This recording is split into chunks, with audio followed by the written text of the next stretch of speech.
ओशिवरा पोलिसांकडून लोखंडवाला बॅकरोड आणि आदर्शनगर मधील बेकायदेशीर फेरीवाल्यांवरती कारवाई करण्यात आली आहे। पोलिसांनी 10 बेकायदेशीर स्टॉल पाडले, 30 बेकायदेशीर फेरीवाल्यांवर कारवाई झाली आहे। कारवाईमध्ये 36,000चा दंड वसूल करण्यात आला। कोई चीजें है कि नहीं?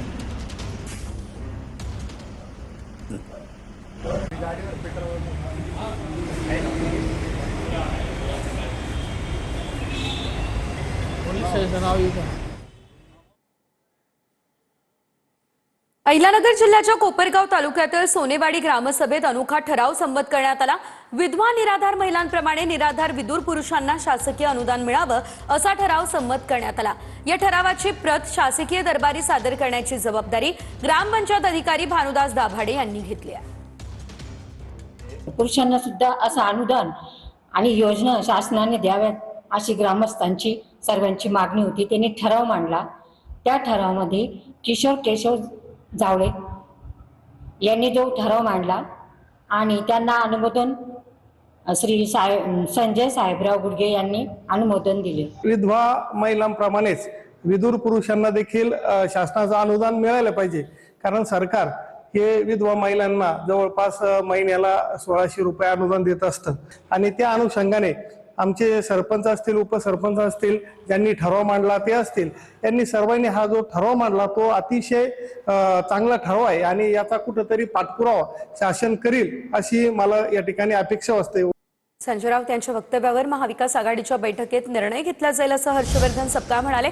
संजय राऊतांच्या वक्तव्यावर हर्षवर्धन सपकाळ यांनी ही प्रतिक्रिया दिली। शरद पवारांना राज्यसभेवर पाठवण्यासाठी महाविकास आघाडीकडे संख्याबळ आहे असं संजय राऊत म्हणाले होते।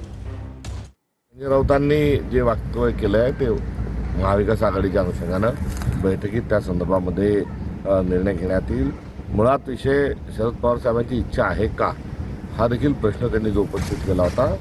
त्यांच्या वयोमानाच्या अनुषंगानं, त्यांच्या ज्येष्ठत्वाच्या अनुषंगानं आणि इंडिया अलायन्सचे नेते असल्याच्या अनुषंगानं जरूर यावर चर्चा होईल। 35 ते 40 वर्षांमध्ये पहिल्यांदा अजितदादा प्रचारामध्ये नाही आहेत असं हर्षवर्धन पाटील म्हणाले। दुःखद प्रसंगात आम्ही निवडणुकीला सामोरे जातोय असं हर्षवर्धन पाटलांनी म्हटलं। महाराष्ट्रातील एक कर्तृत्ववान नेता आपल्यामध्ये नाही असंही त्यांनी म्हटलंय।